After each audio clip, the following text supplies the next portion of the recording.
عشاء کی نماز کا وقت کب تک رہتا ہے؟ یہ بھی خصوصاً حنفیوں اور اہل حدیث کے درمیان بون آف کنٹینشن بنا ہوا ہے. عشاء کی نماز کا اثر والا بھی ہے، میں نے اس پہ پورا لیکچر بھی دیا ہے. مسئلہ نمبر 30 ہے، نمازوں کے اوقات اور رکعتوں کی تعداد. تو یہ جو عشاء کی نماز کا مسئلہ سن لیں کہ صحیح مسلم میں ایک حدیث ہے کہ آپ صلی اللہ علیہ وسلم نے فرمایا کہ عشاء کی نماز کا وقت آدھی رات تک رہتا ہے. آدھی رات سے مراد کیا ہے؟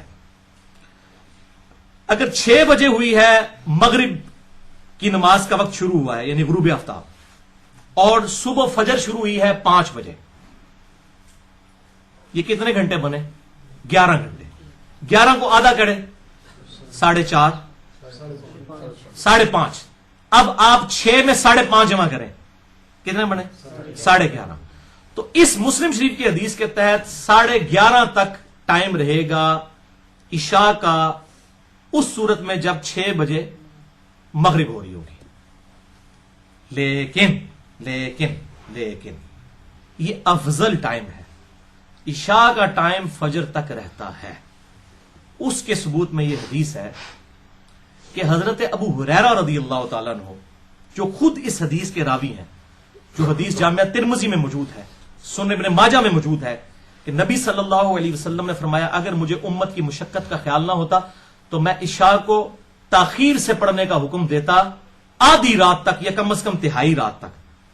تہائی رات کا مطلب 11 کو 3 پہ تقسیم کریں، یا 11:30 بجے پڑھنے کا حکم دے دیتا. اور بخاری اور مسلم کی متفق علیہ حدیث ہے یہ کہ اگر مجھے امت کی تکلیف کا خیال نہ ہوتا تو میں عشاء میں تاخیر کا حکم دے دیتا ان کو. لیکن امت کے لیے آسانی کی کہ چلو عشاء کا وقت شفق غائب ہوتے ہی مغرب میں تقریباً 1.5-2 گھنٹے کے بعد، مغرب کے بعد عشاء پڑھی جا سکتی ہے. لیکن افضل وقت ہے اس کو لیٹ پڑھنا. تو وہ جو صحیح مسلم کی حدیث ہے نا، اس کی تعویل اس طرح ہوگی کہ وہ افضل وقت ہے آدھی رات تک پڑھنا. کیوں؟ کہ سیدنا ابو ہریرہ رضی اللہ تعالیٰ عنہ، جو خود ان نماز کی اوقات کی حدیثوں کے راوی ہیں، انہی کا اپنا قول موجود ہے. شرح مانی الاثار کتاب ہے امام طحاوی، المتوفی 321 ہجری، اور یہ حوالہ شیخ زبیر صاحب نے اپنی پاکٹ سائز نماز نبوی پہ بھی لکھ دیا ہے. اللہ تعالیٰ ان کو جزائے خیر دے، انہوں نے حق ادا کیا ہے، حق گوئی کا. کیونکہ یہ لکھنے کا مطلب آپ نے پوری دنیا کے حدیثوں کو اپنے مخالف کر دیا ہے جو کہتے ہیں آدھی رات کے بعد ٹائم ختم ہو جاتا ہے. شیخ زبیر صاحب نے حق گوئی کی. شرح مانی الاثار 6941 احادیث کا مجموعہ ہے، امام طحاوی، المتوفی 341 ہجری، 321 ہجری. اس میں 877 نمبر روایت ہے. یہ نمبر مجھے اس لیے یاد رہا کہ میں نے اگلے دن اس کے اوپر وہ روایت بھی بھیجی ہے کہ حضرت ابو ہریرہ سے پوچھا گیا بتائیے کہ عشاء کی نماز میں افراط کرنا کیا ہے، یعنی عشاء کی نماز کو وقت گزار کے پڑھنے سے مراد کیا ہے.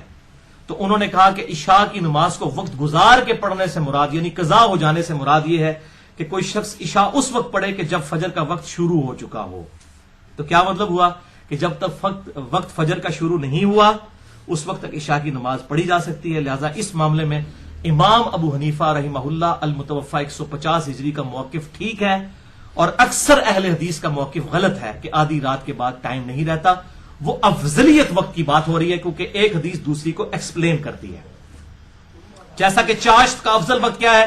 جب اونٹ کے بچے کے پاؤں جلنا شروع ہو جائیں سورج کی تپش کی روشنی کی وجہ سے.